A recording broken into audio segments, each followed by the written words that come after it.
It was just another routine overnight train ride, or at least, that's what I told myself as I boarded the 11:45 p.m. express. I had a long journey ahead, cutting through the cold and lonely countryside. I wasn't thrilled about the idea of spending the night on a train, but there was something oddly comforting about the rhythmic clatter of the wheels on the track. After finishing my packed dinner, a cold sandwich and some tea, I leaned back in my seat and prepared to settle in for some sleep. That's when he boarded.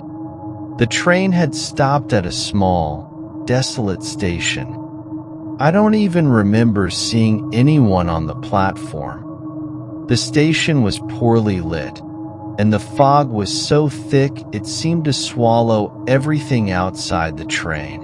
Yet, when the doors hissed open, he entered. The first thing I noticed was the coat. It was long, black, and slightly worn, as though it had seen decades of use. It dragged slightly on the floor as he walked. His hat, a dark, wide-brimmed fedora, was pulled low, casting a shadow over his face. I couldn't see his eyes, but I felt them. That unsettling, heavy sensation of being watched, even though he hadn't said or done anything. He moved slowly, deliberately, like each step was calculated. The train car was nearly empty, save for a couple of passengers scattered toward the back, but he chose the seat directly in front of mine. My stomach twisted. There were so many empty seats, yet he chose this one. He didn't say a word as he sat down. Instead, he adjusted his coat, almost mechanically, smoothing out the fabric with hands clad in old leather gloves. His movements were too precise, too perfect. The dim overhead light above him flickered for a moment, and when it steadied, I realized I still couldn't make out his face. His head remained tilted down, the brim of the hat concealing his features like a veil. The air around him felt wrong, heavy, like it carried a faint static charge.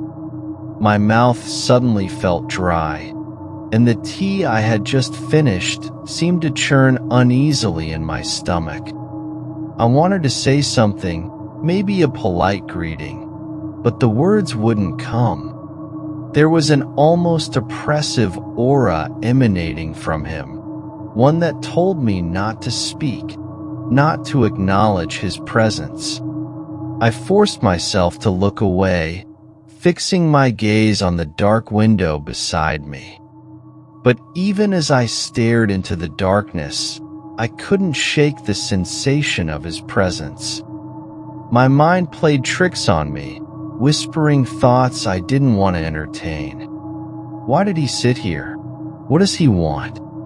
The train rumbled on. I leaned back, closing my eyes, hoping that sleep would come and this unsettling feeling would fade.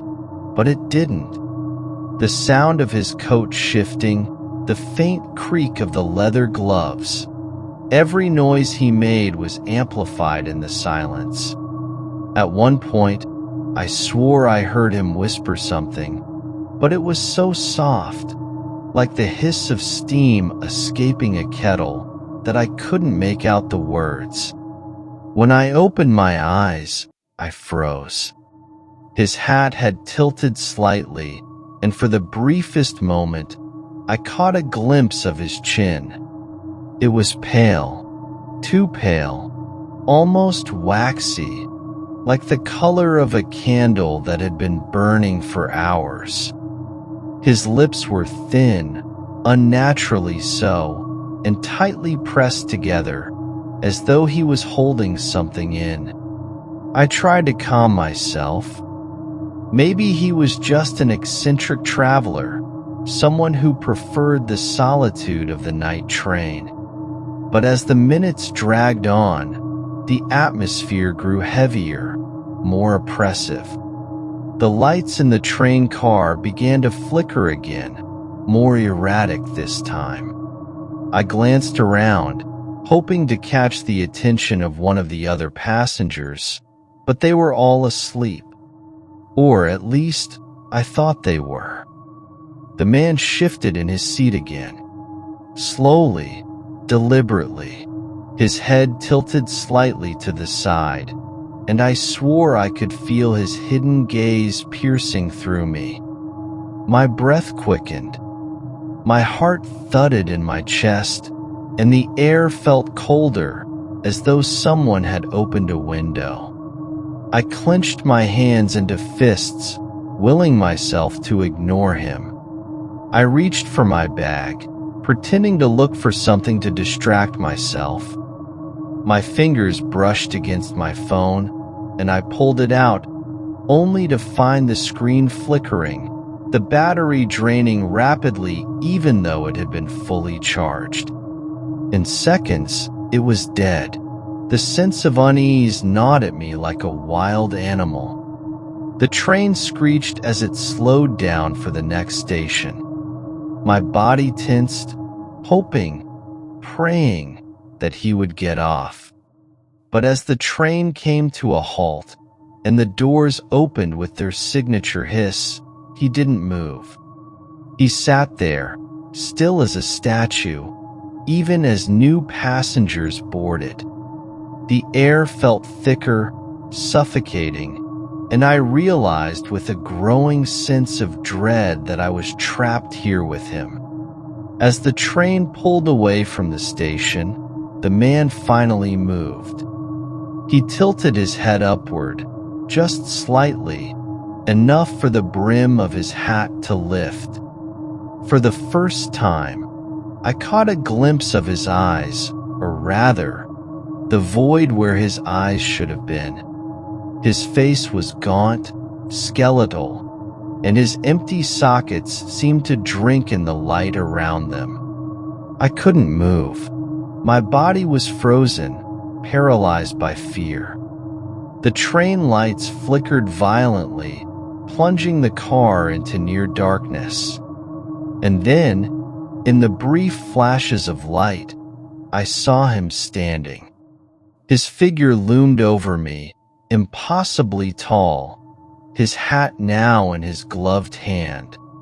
The train screeched again, the wheels screaming against the rails as it came to an abrupt halt. The lights cut out completely, and the car was plunged into darkness.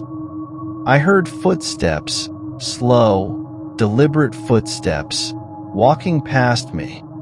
The sound faded, and when the lights finally came back on, he was gone. The seat in front of me was empty, but his hat remained, resting neatly on the seat. When I finally got off the train at my destination, I handed the hat to the station attendant, telling them someone had left it behind. The man stared at it for a long moment before looking at me, his face pale. "This hat," he said in a hushed voice, "belonged to a man who died on this train years ago. They never found his body, only the hat and his coat." I grabbed my bag and walked away as fast as I could, vowing never to board a midnight train again.